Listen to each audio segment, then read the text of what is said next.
memperkuatkan perpaduan tangani krisis perang Palestin.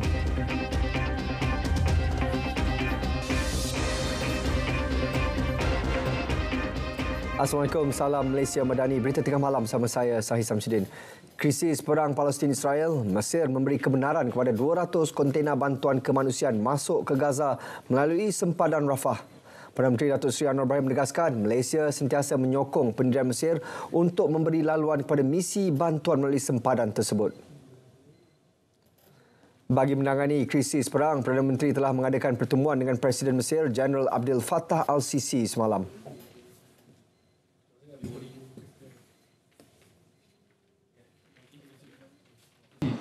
Sebab itu dia tegas, buka sekarang ini hanya 20 kontena satu hari.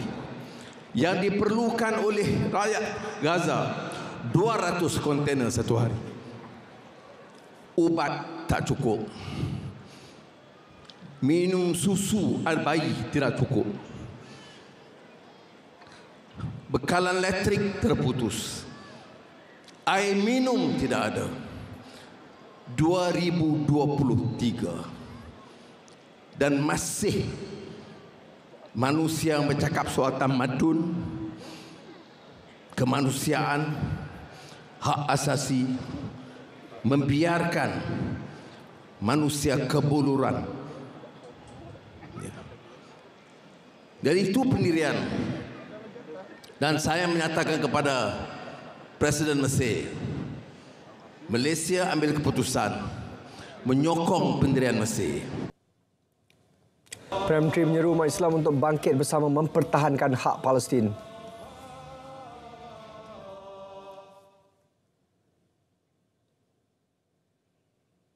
Dalam pada itu, Perdana Menteri menegaskan jangan guna isu Palestin untuk memecah belahkan rakyat. Sudah tiba masanya rakyat negara ini memperkuatkan perpaduan dalam menangani krisis perang Palestin. Apa juga keputusan, kita runding bersama. Saya tahu setengah-setengah pihak kurang sabar. Dia guna isu ini menyerang sana, menyerang sini. Saya nak nasihat. Keputusan kita buat secara bersama.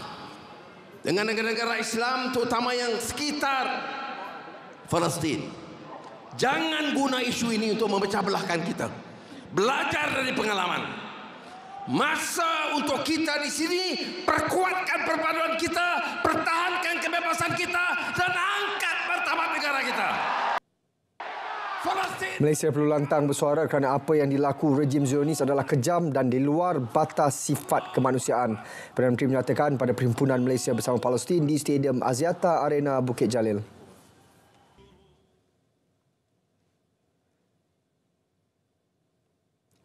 Sebelum itu, Perdana Menteri meluluskan dana permulaan RM1 juta kepada Yayasan Alumni Majlis Belia Malaysia MBM bagi melakukan kebajikan serta mengiktiraf jasa anak muda. Tertakluk kepada keupayaan dan keberkesanan, kecekapan, saya luluskan dana permulaan RM1 juta adalah untuk memberikan kesempatan bukan saja melakukan kebajikan di luar, tetapi juga memberi kebajikan, mengiktiraf sumbangan, jasa dan khidmat tokoh-tokoh muda. Perdana Menteri berucap merasmikan jamuan makan malam dan ramah mesra alumni MBM di Pusat Dagangan Dunia PWTC. Rakyat Malaysia perlu konsisten untuk memboikot beberapa barangan yang dikaitkan dengan Israel. Menurut Ketua Pegawai Eksekutif Global Peace Mission GPM Ahmad Fahmi Muhammad Samsudin berkata ia sebagai bantahan terhadap kekejaman yang dilakukan ke atas rakyat Palestin. Ada beberapa barangan tertentu yang sebenarnya memberikan kesan yang implikasi yang mereka mana kalau kita boleh buat carian di BDS movement, di situ kita akan tengok supaya mungkin kita secara tak sedar kita menggunakan produk-produk yang sebenarnya secara tak langsung terlibat dalam elemen memenjarakan rakyat Israel, membunuh orang Israel, membunuh orang Palestin, memenjarakan orang Palestin. So boleh tengok kepada senarai barangan dan jenama yang dikemukakan oleh BDS movement. Beliau ditemui bual selepas menjadi tetamu Selamat Pagi Malaysia di TV1. Malaysia menyarankan integrasi serantau perlu diperkasa bagi mengurangkan ketaksamaan sosial dan halangan perdagangan dalam kalangan negara Asia. Timbalan Perdana Menteri Datuk Seri Fadilah Yusof berkata penyertaan aktif semua negara Asia mampu meningkatkan pertumbuhan ekonomi dan mewujudkan peluang pekerjaan dalam ekonomi hijau dengan memanfaatkan infrastruktur yang luas khususnya pengangkutan. With 4.7 billion people and a GDP of $41.3 trillion, Asia has the potential to be the epicenter of the global economy. Moving forward, we must cooperate strategically in the transportation sector, which is essential for sustaining economic growth for our mutual benefits. Beliau berucap pada Forum Pengangkutan Lestari Alam Sekitar Serantau peringkat tinggi ke-15 di Asia di Ibu Negara.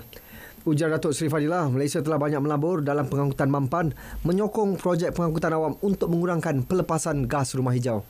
Projek-projek seperti sistem rel bandar dan antarabandar serta ECRL dijangka menyumbang secara positif pada usaha itu. Dasar tamat hayat kenderaan lama sebagai langkah untuk mengurangkan pelepasan karbon tidak sesuai dilaksanakan pada masa sekarang. Menteri Pengangkutan Anthony Loke berkata ia perlu mengambil kira keadaan sosial ekonomi rakyat. Walaupun kita mahu menjurus ke arah sustainability, mengurangkan carbon emission, tetapi dasar-dasar yang perlu kita laksanakan mesti juga mengambil kira keadaan sosioekonomi dalam negara kita.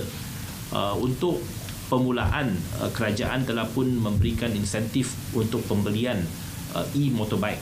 Jadi ini merupakan satu kaedah yang baik kerana kita memberikan insentif sehingga RM2,400 untuk pembelian e-motorbike ini.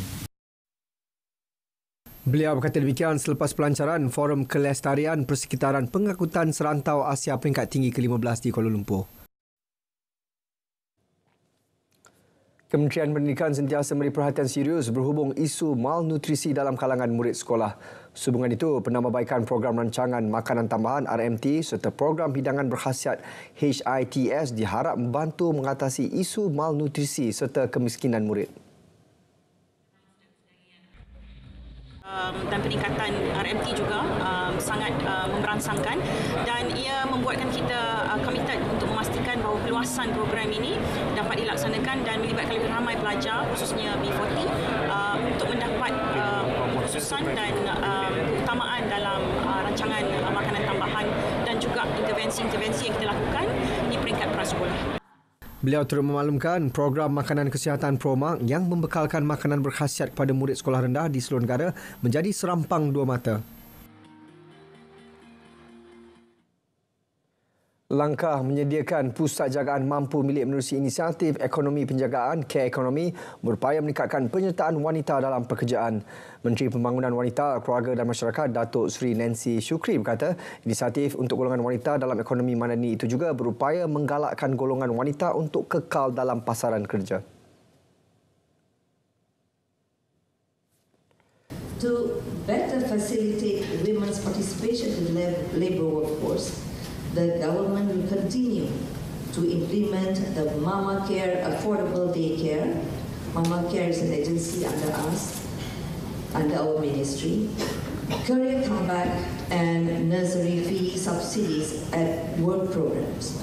Further, my ministry will be focusing on better policies and law and ecosystem to support women and training, capacity building as well as upskilling and reskilling to ensure that we achieve that 60% target. Beliau merasmikan persidangan Praksis 2023 Anjuran Institut Kajian Strategik dan Antarabangsa ISIS Malaysia di Ibu Negara. Dasar karbon kebangsaan yang bertujuan menyediakan panduan dan membantu usaha perdagangan karbon peringkat negeri dijangka siap dalam masa terdekat. Menteri Sumber Asli, Alam Sekitar dan Perubahan Iklim, Nik Nazmi Nik Ahmad berkata ini ditambah peruntukan untuk sukuk biodiversity sehingga RM1 bilion yang diumum dalam belanjawan 2024 membuka peluang untuk kredit karbon dikeluarkan. Kita sedang menggubal program ini selari dengan dasar karbon kebangsaan yang kita tengah siapkan di peringkat kementerian. Ya. Jangkaannya bila akan InsyaAllah dalam masa yang terdekat, sebab PM dah pun umum, bermakna kita nak masuk segera ke perkara ini supaya dapat dilancarkan segera dan dapat dimanfaatkan oleh kerajaan-kerajaan negeri yang nak mencari dana untuk mengatasi masalah hutan rosot dan sebagainya. Secepat mungkin, insyaAllah. Beliau ditemui pada persidangan Praksis 2023 Anjuran Institut Kajian Strategik dan Antarabangsa ISIS Malaysia di Ibu Negara. Nik Nazmi menyatakan suku akan digunakan untuk membiayai penanaman semula hutan yang terdegradasi untuk menjana kredit karbon. Inisiatif ini bertujuan untuk mewujudkan aset biodiversiti dalam perdagangan karbon pasaran melalui usaha pemeliharaan dan penghutanan semula. Lembaga Perlesenan Tenaga Atom LPTA mengemas kini beberapa syarat lesen operasi syarikat pemprosesan nadir bumi Linas Malaysia.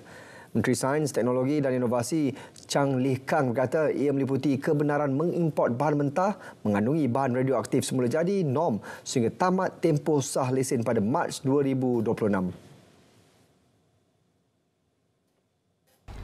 Pertimbangan ini juga membenarkan aktiviti cracking and leaching (C&L) diteruskan tertakluk kepada syarat bahawa liners hendaklah memastikan kandungan radiatif dalam residu water leach purification WLP di bawah 1 becquerel per gram melalui program R&D yang diterajui oleh pakar tempatan. Keputusan LPTA berdasarkan dapatan kajian awal di peringkat makmal yang menunjukkan bahan radioaktif thorium boleh diekstrak keluar daripada sisa WLP.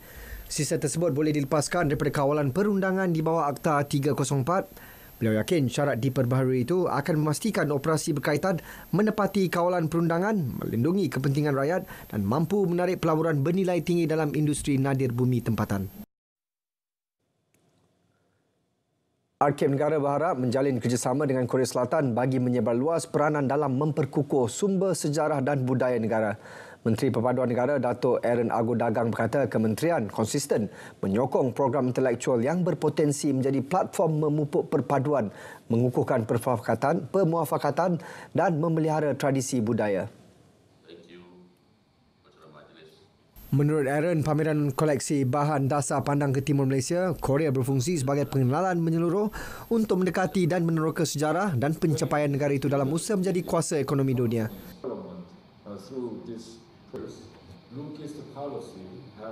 I'm looking forward to witnessing many more years of our successful and enduring economic partnership between Malaysia and South Korea. With a continued commitment from both sides, I'm confident that both Malaysia and Korea will soar to a greater heights. Beliau berucap ketika perasmian pameran 40 tahun dasar pandang ke Timur Malaysia, Republik Korea di Ibu Negara. Turut hadir Duta Besar Korea Selatan ke Malaysia, Yoo Seung-bae.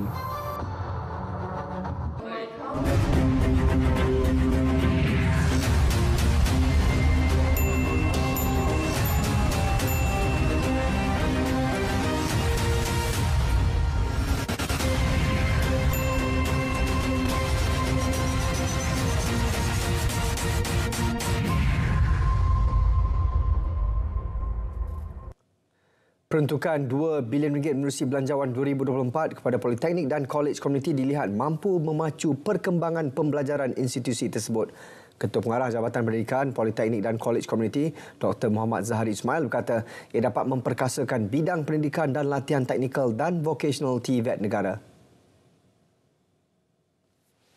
Bidang penyelidikan dan inovasi mendapat perhatian apabila menerima peruntukan sebanyak 2 hingga 5 juta ringgit.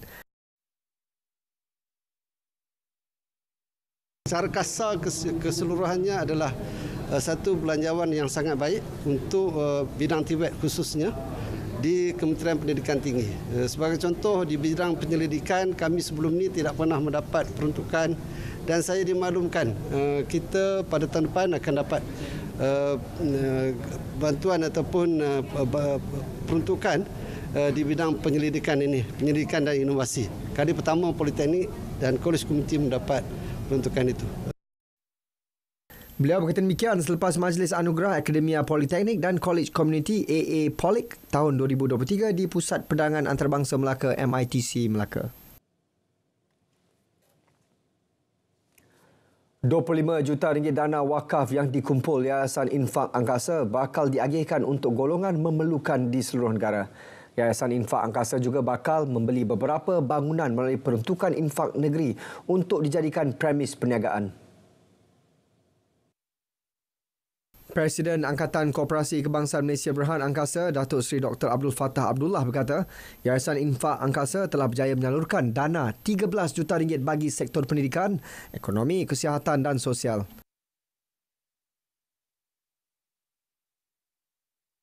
Bahagian kutipan tu kita tak simpan. Terus kita edarkan berdasarkan kepada area-area yang telah pun kita tentukan untuk berdasarkan perniagaan, kemudian untuk pendidikan, untuk kesihatan tu ada kita akan buat. Beliau ditemui selepas menyerahkan sebuah van jenazah kepada Koperasi Karya Masjid Nurul Hidayah KM5 Parit Raja Johor. Turut hadir pengurusi Jawatan Kuasa Muzakarah Majlis Kebangsaan bagi Hal Ehwal Agama Islam MKI Datuk Dr. Nur Gadut. Kira-kira 40,000 veteran Angkatan Tentera Malaysia ATM masih belum mendaftar dengan Jabatan Hal Ehwal Veteran JHEV. Perkara itu menyukarkan agihan bantuan kepada mereka. Data JHEV mencatatkan hanya 230,000 veteran tentera membabitkan 188,000 berpencen dan 78,000 veteran tidak berpencen telah berdaftar setakat ini. Sementara kira-kira 40,000 orang veteran tentera tidak dapat dikesan kerana tidak mengemaskini maklumat di JHEV dan Persatuan ATM di tempat masing-masing.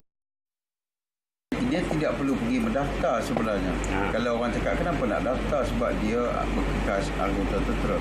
Tetapi dia kena lapor ke JEF, bukan daftar. Pergi ke JEF, lapor untuk kita wujudkan rekod mereka di dalam sistem kami. Rekod dia ada nama saja. Masuk dalam persatuan dan persatuan akan membantu. Pelbagai kemudahan dari segi kesihatan dan sebagainya disediakan oleh kementerian dan kerajaan. Veteran tentera berpencen atau tidak berpencen digesa segera berdaftar. Beliau berkata demikian kepada media selepas merasmikan Mesyuarat Agung ke-11 Pertubuhan Kumpulan Tentera Tidak Berpencen Negeri Pahang di Maran. Lembaga Pembangunan Langkawi Lada kekal optimis mencapai sasaran 3 juta pelancong menjelang akhir tahun ini.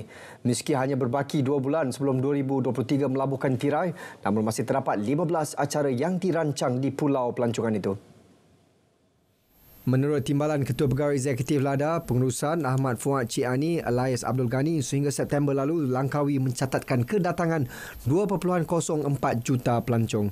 Usaha menarik pelancong terus diperhebat dengan kerjasama dari semua pihak termasuk Tourism Malaysia. Dari pelbagai acara yang kita jalankan, macam hari ini juga Pembol juga hampir 800 penyertaan, 4 malam di sini untuk peserta-peserta. Dan kita ada lagi macam tadi dimaklumkan ada 15 lagi program dan acara-acara yang akan dijalankan sehingga ke penghujung tahun 2023 ini, dan kita menjangkakan pencapaian itu insya-Allah secara purata akan dicapai untuk dari segi jumlah kedatangan pelancong ke Langkawi. Beliau berkata demikian pada penutup Northern Paintball Super League NPSL Grand Final 2023 Lada Cup di Kompleks Sukan Langkawi. Acara yang berlangsung selama 2 hari itu menarik penyertaan dari negara luar antaranya Singapura, Taiwan dan Australia. Muslim Care Malaysia Society MCM membina 14 telaga tiub dan menara tangki bernilai lebih RM291,000 di beberapa penempatan yang sering mengalami masalah bekalan air di Pasir Mas. Presiden MCM Zulkifli Wahjian berkata pembinaan telaga tiub itu memberi manfaat kepada hampir 10 kampung dengan kapasiti seramai 10,000 penduduk. Projek berkenaan turut mendapat kerjasama Bank Pembangunan Malaysia Berhad BPMB dengan pembinaan bermula Jun 2022 dan siap sepenuhnya September tahun ini.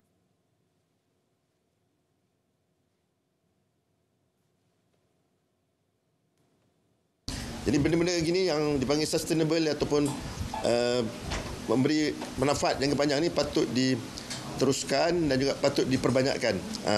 Selain daripada ini mungkin program-program lain lah. Ini yang tube ini salah satu program yang saya sebut tadi lah. Beliau berkata demikian selepas majlis perasmian Water to Survive 14 Telaga Tiup, Kelantan Darul Naim di Pasir Mas. Antara penempatan yang menerima manfaat ialah Taman Rantau Mas, Kampung Bakat, Kampung Kubang Kual dan Kampung Gual Sitok. Selain untuk kegunaan penduduk setempat, sumber air ini juga dapat turut digunakan di sekolah, masjid dan dewan komuniti sekaligus memberi lebih banyak manfaat jangka panjang. Cadangan Kerajaan Johor bagi pembinaan takungan air pinggiran sungai TAPS di Sungai Lebah Saleh, Kota Tinggi memerlukan persetujuan di peringkat Kerajaan Persekutuan berikutan perjanjian bekalan air dengan Singapura. Exco Kejaraya Pengangkutan dan Infrastruktur Muhammad Fazli Muhammad Saleh berkata ia bertujuan menyalurkan bekalan air di kawasan pusat pengumpulan data sedenak Kulai. Ya, beberapa kali dah bincang dengan pihak Kementerian NREC. Setakat ini positif. Cuma belum ada kata putus lah sebab Sungai Johor tu melibatkan dua negara. Jadi dia melibatkan bukan setakat kerajaan negeri dengan pihak Kementerian NREC, tapi juga melibatkan Kementerian Luar Negara dan juga Peguam Negara lah, AG. Beliau berkata demikian selepas melawat projek Jalan Kampung Rahmat dan Estate Sri Jalan Gading. Sementara itu, menurut Muhammad Fazli, paras air empangan Linggui di Kota Tinggi yang menghubungkan 4 loji rawatan air LRA berada pada tahap memuaskan. Beliau juga turut menjelaskan masalah bekalan air di Parit Sulong, Batu Pahat yang membabitkan 20,000 akaun pengguna dijangka akan selesai sebelum Hari Raya Aidilfitri nanti. Banjir di Perak, jumlah penduduk terjejas dipindahkan ke 3 pusat pemindahan sementara PPS meningkat kepada 221 orang daripada 69 keluarga. Di daerah Hilir Perak, PPS Dewan Sempurna Padang Tembak menempatkan 182 penduduk daripada 59 keluarga. Mereka terdiri daripada penduduk Lorong Kedah, Lorong Belakang Klinik, Batu 9, Simpang 3, Batu 10, Batu 7 dan Lorong Sidang Osman. Manakala 20 penduduk pula dipindahkan ke PPS Dewan Majlis Perbandaran Teluk Intan MPTI Langkap. Sementara itu, satu-satunya PPS di daerah Krian iaitu Sekolah Rendah Kebangsaan Cangkat Lobak menempatkan 19 penduduk dari Kampung Matang Tengah.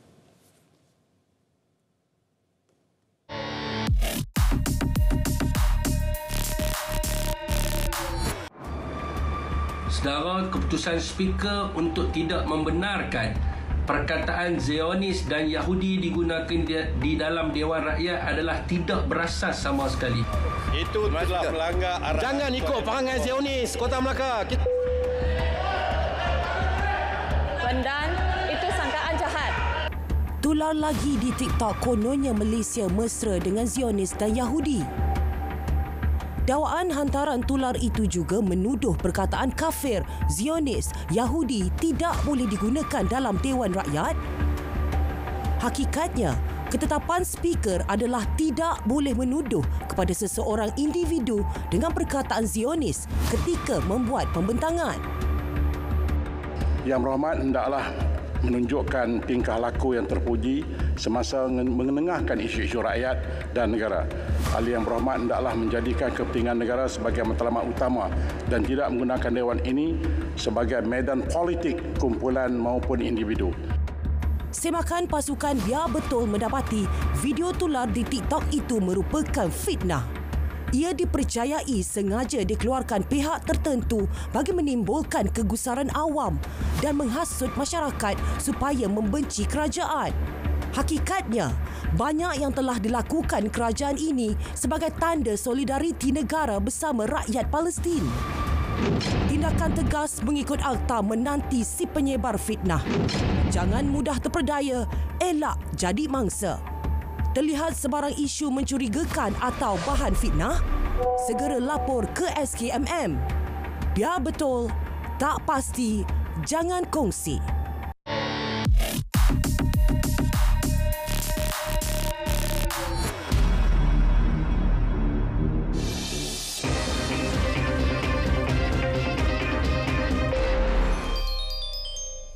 Sukan Para Asia Hangzhou 2022, kontingen negara cemerlang menambah 3 lagi pingat emas hari ini. Kesemua pingat itu hadir menerusi acara berbasikal, lontar peluru dan lompat jauh.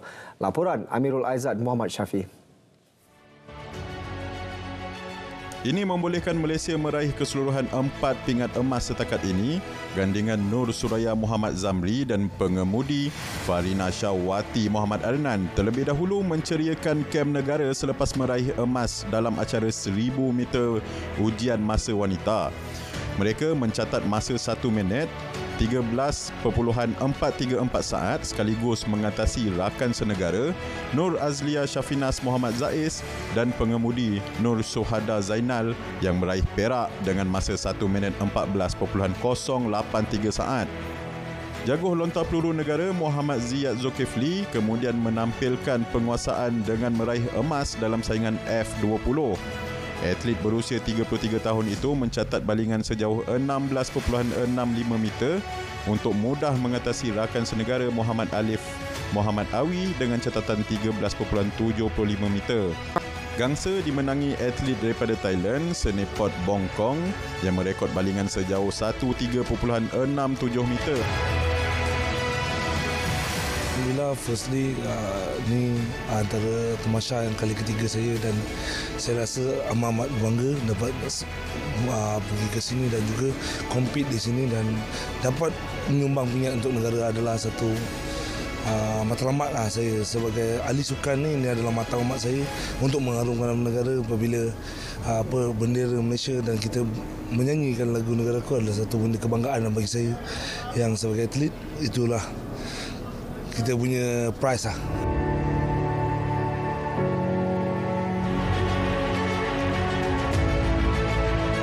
Jaguh lompat jauh para Dato' Abdul Latif Romli seterusnya menutup kilauan emas diraih Malaysia hari ini dengan kejayaan menerusi acara lompat jauh kategori T20. Diharapkan atlet para mampu mencipta kejayaan yang besar pada edisi keempat kali ini. Esok, kem olahraga akan memberikan tumpuan kepada acara larian 400 meter lelaki kategori T20 iaitu melibatkan Nasharuddin Muhammad dan Muhammad Amar Aiman Nur Arzmi yang berjaya melayakkan diri ke pusingan akhir hari ini. Amirul Aizam Muhammad Syafiee, Hangzhou, RTM.